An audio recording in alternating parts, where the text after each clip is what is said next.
when she says her love is dead, you think she needs you. French horn.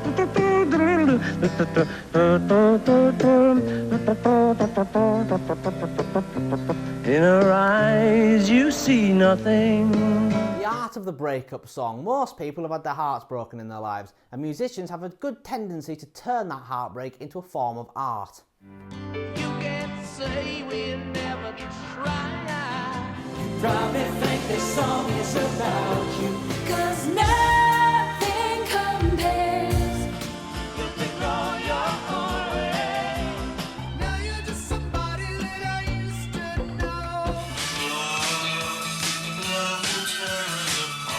Oh, Maggie, I couldn't have tried anymore. No one bites back as hard on their anger. What do I gotta do to make you want me? You're the reason I'm traveling on. Don't think twice, it's alright. Of course, it's only natural that Paul McCartney would want to, at some point in his career, write a breakup song. And as it would turn out, he would write a very good one, the one we're going to be talking about here today. Welcome back to Revolver In-Depth, and this is episode 10, For No One.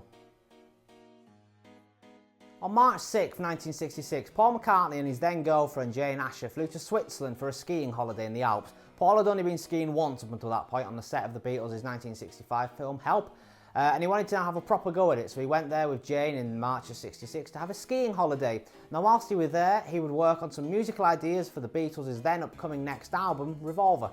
So whilst he was there, Paul found himself thinking about the end of a love affair he'd once had, and the sadness and heartbreak he felt after it ended. So he wanted to try and write a song about two characters who had experienced heartbreak, and he would later admit that the male character in this song was based on Paul himself, although he would never actually reveal who the girl was who broke his heart or when this had happened. So yeah, we're not exactly clear on was this an affair Paul was having whilst he was with Jane Asher, because he has been open about this before, that while he was with Jane he did sleep with quite a lot of other women. So we don't know if this was at the time he was actually experienced heartbreak because someone had left him who he really liked whilst he was on this skiing trip, or if he was thinking back to his pre-Jane Asher days. What he did also say, however, in later years, I think it was around during the anthology period, that he suspected this song had been written after another argument that Paul and Jane had had. A lot of Paul's songs on Rubber Soul were inspired by an argument that he'd had with Jane. Songs like I'm Looking Through You and You Won't See Me, plus the single We Can Work It Out, had also been inspired by Jane. So yeah, chances are this song is also inspired by another argument that they'd had. Now of course, 2 years later in 1968, Paul would come to the realisation that he had switched roles in regard to this song and was now the one breaking Jane Asher's heart rather than the one having his own heart broken. Now the breakup of Paul and Jane, well that's a story for another day. It's just another day, man. But back in Switzerland in 1966, Paul was writing this song and it had the working title of Why Did It Die? So once back in England, Paul decided that he wanted to use an instrument on this song that hadn't been used before on a Beatles track, and his heart was set on the French horn, an instrument that he'd loved the sound of since he was a kid. So since Paul himself didn't know much about the French horn, he needed help trying to write a solo for it, a piece for the song. So he went to George Martin for this help. So Martin had McCartney hum the tune that he was wanting on the French horn, so Paul did that and Martin wrote it down, and then he promised that he would find McCartney the best session musician that he could possibly get to play this solo. Martin and McCartney also decided to insert a top note into the score outside the instrument's normal range to push it as far as they possibly could. The Beatles began work on For No One at Abbey Road Studios, or EMI Studios as it was known then, on May 9th of 1966. Now for this session, only McCartney and Starr would actually appear on the song. Neither Lennon or Harrison appear on this song whatsoever. Anyway, this day's session, it was a relatively short one, and it just found McCartney and Starr focusing on getting the basic track laid down. For the basic track, McCartney played a Steinway grand piano and Starr played drums. Now both these instruments would actually get their own dedicated tracks on the 4-track tape, which was pretty rare for tracks on Revolver. Most of the basic tracks for all the other songs all went onto track 1 of the 4-track tape. So bass, drums, guitar and most tracks are all glued together on track 1. It was very rare where they got their own dedicated tracks at this stage. So yeah, McCartney's piano went onto track 1 and Starr's drums went onto track 2. However, despite the instruments getting their own dedicated tracks, there would still be sound leaks between the two tracks. From take 9 onwards, some reverb was also added to the piano.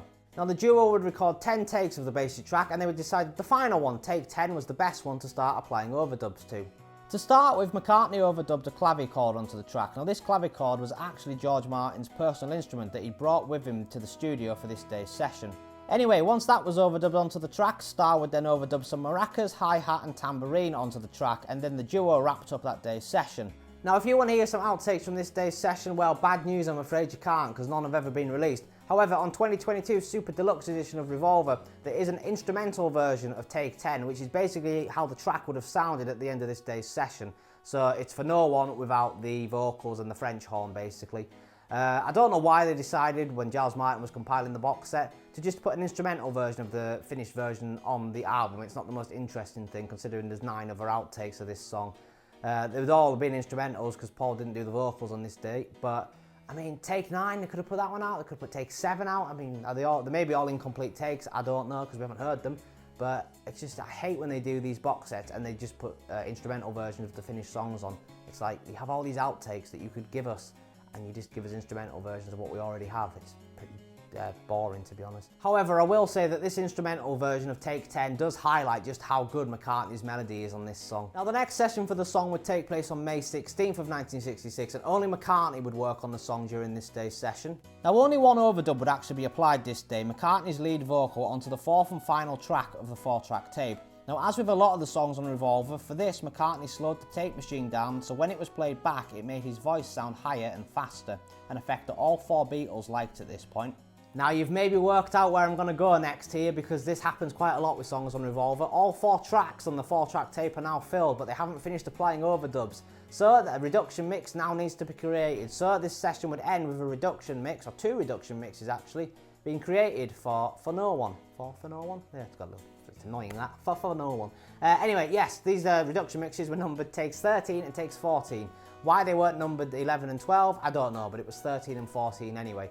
Now, take 14 would be deemed the best of these 2 mixes, so that would be the one that work will continue on at the next session. So the third and final session took place on May 19th of 1966, and during this day the final few overdubs were applied to the song. So with 2 tracks now freed up thanks to the reduction mix that had been created, McCartney would overdub his bass onto track 3 alongside Starr overdubbing some additional tambourine onto the song. So this now just left track 4 free on the tape, which had been purposely left free for the final overdub, the French horn. So as promised by George Martin, he'd got McCartney the best French horn player in the business, Alan Civil, the principal horn player of the Philharmonic Orchestra.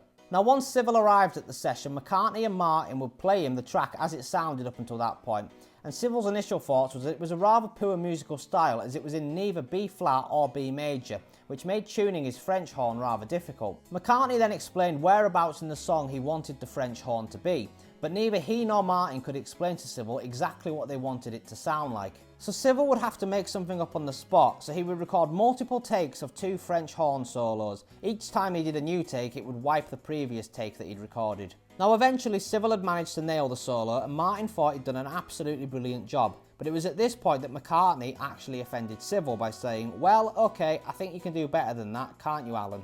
Civil was absolutely infuriated by this comment from McCartney, so they all settled on what had been recorded so far at this point and called it a day before McCartney could insult Civil anymore. Anyway, with Civil now left the studio, having been offended by McCartney, at least the French horn had now been recorded, so with that now done, the song was finally finished and ready to go. So Revolver was released on August 5th of 1966, and For No One was sequenced as the 10th track on the LP. It was also the 3rd track on side 2 of the album.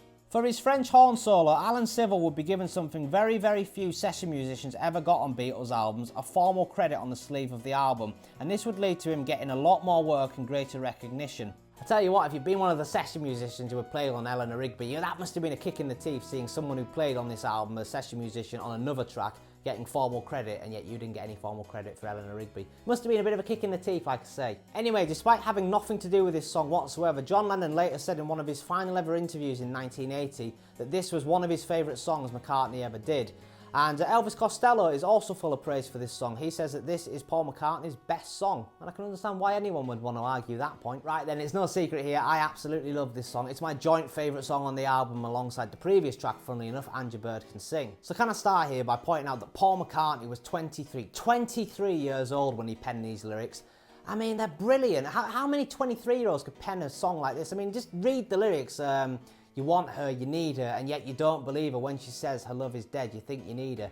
Even the opening line, your day breaks, your heart aches, you find that all her words of kindness linger on when she no longer needs you. He was 23 years old when he wrote this song, and I'm not saying it's not possible for a 23-year-old to have his heart broken, but Paul McCartney is still a kid here, and the way he's singing this song, you'd think it would be someone who's had their heart broken multiple times and they've learnt from it and they're channeling all that pain and hurt into a song. It's kind of something you'd expect someone at their earliest in their 30s to be able to do, not a 23-year-old kid. I mean, anyone who argues that Paul McCartney can't write good lyrics, show them this song. Show them any of his songs on Revolver, but this one in particular, because these lyrics are absolutely incredible. They are some of the best lyrics Paul McCartney has ever penned. If you want to argue this is Paul McCartney's best song, please go ahead, because I could easily back that up with, yeah, I would agree with you. Is it his best? No, it's not his best song, but it's one of his best for sure. It's his best on Revolver anyway. I'm doubting now. What is Paul McCartney's best song? There's a question for another day. I should do a video on that sometime. What is Paul McCartney's best song? There's a lot to choose from, and this is definitely a very, very, very, very strong contender for that title. So as I've said in the previous episodes in this series about McCartney songs, he was on an absolute roll in this period with the songs he was writing. The 5 songs he has on Revolver, 4 of them, probably not Good Day Sunshine, but the other 4, you could make a point for any of them being his best song. Now, of the 5 songs on this album, this one, in my opinion, is his best one. It's only slightly ahead of Here, There and Everywhere, but I do think this lyrically is better. I kind of relate to this song more, maybe, that's why I prefer it. But yeah, I mean, it's not by much. I mean, you could easily argue Here, There and Everywhere is the best song on the album, but nevertheless, yeah, it's great, this song. So McCartney himself says that he thinks the appeal of this song is that anyone can relate to it, and he's right, I can relate to this song, you can relate to it probably, but I think the difference is McCartney, as a 23-year-old, could write a song like this. I couldn't write a song like this at 23, I couldn't write a song like this at 27, and I bet I can't write a song like this at 57. But, you know, a 23-year-old kid wrote this song. I know I keep saying this, but come on, man. Just listen to this song. He's 23. I mean, Taylor Swift, I'm going down a rabbit hole here, but Taylor Swift, she made an entire career of writing breakup songs, and not one of her songs comes close to this. McCartney, in 2 minutes here, says something that Taylor Swift has not managed in her entire, 20-year career now of doing breakup songs. It's incredible. I mean, this song, it is pretty simple. It's a 2-minute, pretty simple song, and yet it says absolutely everything. It goes to prove that less is more. Now, of course, I've got to talk about Alan Stivell's French horn solo, because despite McCartney offending him during the session, it's clear that all 4 Beatles must have liked this solo, because they gave him a formal credit on the sleeve. I mean, not many session musicians ever got that. Now, to play devil's advocate a bit, I wonder if the fact that Alan was in the Philharmonic Orchestra maybe played into that a bit. If he was a regular session musician like most of the others were that the Beatles worked with, I wonder if he'd still got this credit. I wonder if it was because he was like the main horn player in the Philharmonic Orchestra was the reason why they gave him this credit.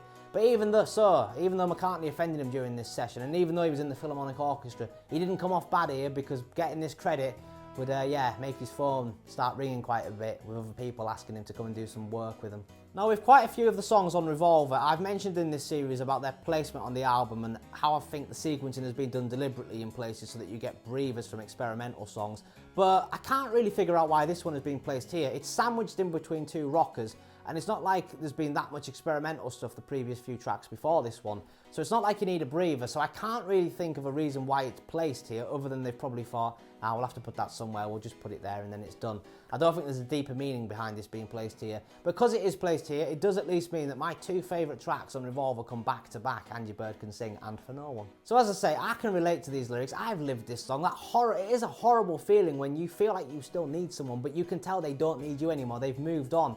It's like the worst feeling that you can possibly experience, and I hope to God you never have to experience it, but chances are you probably have. But anyway, I'm rambling on here, so let's conclude.